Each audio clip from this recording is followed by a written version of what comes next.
Andai diperhatikan sekitarmu, nampaklah ada yang berjalan dengan wajah tertunduk, bukan berasbab rendah diri, tapi kerana dibebani dengan guni malu yang dipikul.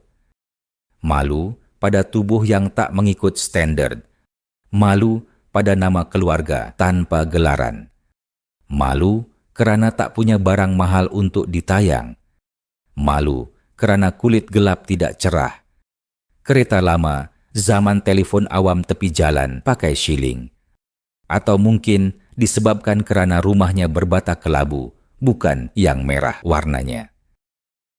Namun, yang pelik, yang tak pernah mereka segani adalah satu perkara ini, yaitu menjadi manusia tanpa isi, tanpa pribadi khas, tanpa prinsip, bagai lalang ditiup angin, kejap ke kiri, kejap ke kanan. Jika itu titian sirat, maka sudah lama ia jatuh ke jurang jahanam. Hari ini manusia malu untuk terlihat miskin, tapi tidak malu untuk menjadi bodoh yang bersuara lantang. Malu tidak menurut tren, tapi tidak malu memimik hidup orang. Malu dikarenakan tak cukup cantik wajah, tapi tidak malu menjual harga diri dan diinjak maruah. Malu bila pakai baju lusuh, tapi tidak malu saat menggadaikan prinsip demi pujian murah. Malu semacam itulah malu yang tersesat, yakni salah tempat, bukan di posisi yang sepatutnya. Orang sebegini terjaga saja dari tidur, tidak lain tidak bukan cuma membandingkan diri dengan kehidupan orang lain. Semacam hobi kira-kira. Kita tumbuh sebagai generasi yang penuh topeng, menyembunyikan luka sebenar, bahkan tanpa segan menonjolkan citra palsu demi sandiwara sawang-sawang sosial rapuh. Pernahkah kau berasa malu? Bukan atas kesalahan yang besar, tapi hanya karena berbeda dari keramaian. Malu karena tidak sepintar orang lain mungkin, malu karena tidak pandai bersosial barangkali, atau malu karena kau diam, tak tertarik untuk ikut tertawa atas hal yang tidak lucu. Terasa asing rasanya dalam kerumunan itu. Namun perlahan engkau sadar rasa malu semacam itu telah membuat kau tanpa mengetahui telah memadamkan cahaya dalam dirimu sendiri. Demikianlah yang lebih memalukan. Aku melihat dunia menepuk bahu mereka yang tanpa segan menanggalkan akal demi asimilasi sebagai tanda sokongan. Mereka yang memutar belit kebenaran, yang bersorak dalam kekosongan, dan yang meraihkan kebodohan. Aku bertanya pada diriku saat itu, apa yang harus kita malukan sebenarnya? Malu bila gagal? Atau malu bila takut untuk mencoba? Malu bila tidak mengikut arus? Atau malu bila kau hidup tanpa pendirian? Malu atas sebab sesuatu hal itu tidak sempurna? Atau malu kerana menjadi palsu hanya untuk terlihat bahagia? Malu itu seharusnya jubah bagi jiwa. Tapi bila terbalik ia tersalah pakai, maka malu itu pun menjadi belenggu. Lantas sambil menunduk kepala manusia pun berjalan. Bukan tunduk karena rendah hati, tapi dikarenakan telah memikul ketakutan hasil kraft tangan fana. Padahal ia segan untuk patuh kepada cetak biru Tuhan. Hipokrit. Hari ini aku belajar untuk malu, tapi bukan pada dunia. Aku malu bila aku mengetahui kebenaran, tapi memilih untuk diam. Aku malu bila aku punya akal, tapi membiarkannya tidur tak kira subuh, tak kira maghrib. Aku malu bila aku bersorak pada yang salah, hanya disebabkan yang benar terlalu sunyi dan tidak mendapat sambutan. Aku malu bila aku tidak cukup berani untuk jujur pada diriku sendiri. Kemudian, dari malu yang sebenar itu, aku mulai bertatih keluar dari bayang-bayang. Bukan untuk show off, tapi untuk menjadi nyata. Karena sebelum ini aku sekadar halimunan, meskipun seringkalinya ia tak bisa diterima oleh semua orang. Sifat malu itu bukanlah musuh yang menikam dari belakang. Akan tetapi, bila salah menaruh tempat, ia akan menanamkan akar penyesalan yang panjang di dalam dadamu.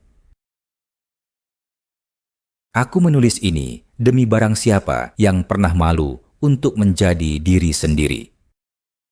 Untuk kau yang merasa asing dalam dunia yang penuh dengan ritual copy-paste, ketahuilah, lebih baik kau ditertawakan karena menjelma tulin, daripada dipuja karena memeran palsu. Malu itu bukan dosa jikalau bertempat. Justru membuang akal karena takut malu. Itulah tanda kejatuhan ruhani yang sebenar. Manusia dahulu kala menyembah batu, kemudian menyembah matahari, lalu menyembah kekuasaan, uang, dan kekuatan. Tapi hari ini manusia menyembah sesuatu yang lebih halus, lebih senyap, dan lebih mematikan, yakni validasi. Ia tak memiliki rupa bentuk, tak tercegat di kuil, tak berteriak seperti imam atau pendeta.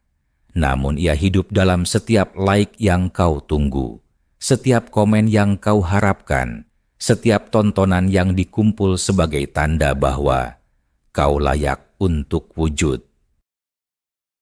Manusia hari ini tidak memerlukan agama demi merasa cukup. Mereka hanya memerlukan pengakuan dari luar. Kau takkan bisa makan malam dengan tenang jika foto makananmu belum dipuji. Kau takkan rasa cantik jika wajahmu tidak viral. Dan paling tragis, kau tidak akan percaya pada dirimu sendiri sebelum ada orang luar yang mengiyakan bahwa kau itu berharga. Aku maklum, karena aku juga pernah sujud di hadapan berhala simbolik itu. Setiap hari aku periksa telepon, bukan untuk berita penting, tetapi untuk angka-angka kecil yang menentukan apakah cukup aku dilihat dunia hari ini. Waktu jahiliyah itu, aku menulis bukan sebab aku percaya, tapi asbabnya mahu disukai, ingin digemari. Aku berkongsi bukan dikarenakan aku punya isi, tapi karena aku takut dilupakan. Begitulah cara berhala ini bekerja. Ia menjadikan kau hamba tanpa disedari. Ia tak menggari tangan, tapi ia mencuri harga diri perlahan-lahan dalam diam. Ia tidak menghunus pedang, namun ia membunuh keberanian untuk menjadi autentik. Ia tak melarangmu berkata benar, tapi ia bisa membuat kau takut bila gagal meraih perhatian.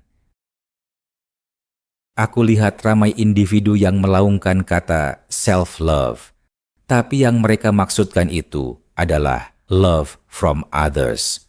Karena mencintai diri yang mereka banggakan itu hanya muncul tatkala mereka diterima, sewaktu mereka viral, dan ketika mereka dipuja. Tetapi bila semua pujian terhenti, tak semena mereka pun runtuh. Jiwanya roboh, gila, hampa, sunyi, hilang kewarasan. Lalu disitulah aku sadar bahwa pengiktirafan dari luar tak akan pernah cukup. Laksana air laut, semakin banyak kau minum, semakin dahaga kau haus. Karena nanti satu hari kau akan sadar bahwa orang yang kau tunggu untuk memuji itu juga sedang menunggu orang lain untuk memuji mereka.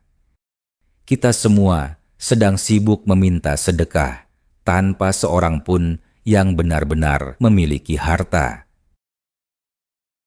Demikianlah aku belajar untuk berdiri tanpa sorakan, untuk terus menulis walau tiada yang membaca, untuk berkata benar walau tiada yang bertepuk tangan. Karena keberanian bukan untuk diperlihatkan, kebenaran bukan untuk diperdagang, dan nilai diri bukan milik dunia, tetapi hak cipta karya jiwamu sendiri. Usah jadikan mata orang lain sebagai cermin harga dirimu, karena takut-takut mereka buta nanti, kau pula kehilangan wajah sendiri. Di sini aku menulis buat penunggu yang ibadahnya menunggu. menunggu angka, menunggu pujian, menunggu untuk dibilang cukup. Mengertilah, kau tidak perlu digemari demi melayakkan diri. Kau tidak perlu terkenal untuk menyampai kebenaran. Tak perlu ramai di belakangmu untuk terus melangkah ke depan. Yang kau perlukan adalah rasa percaya kepada akal dan jiwamu sendiri. Berhala ini takkan termusnah oleh api. Ia hanya binasa bila kau mulai meyakini bahwa kau tak lagi memerlukannya. Dan hari ini aku memilih untuk membebaskan diriku dari sembahyang yang batil itu.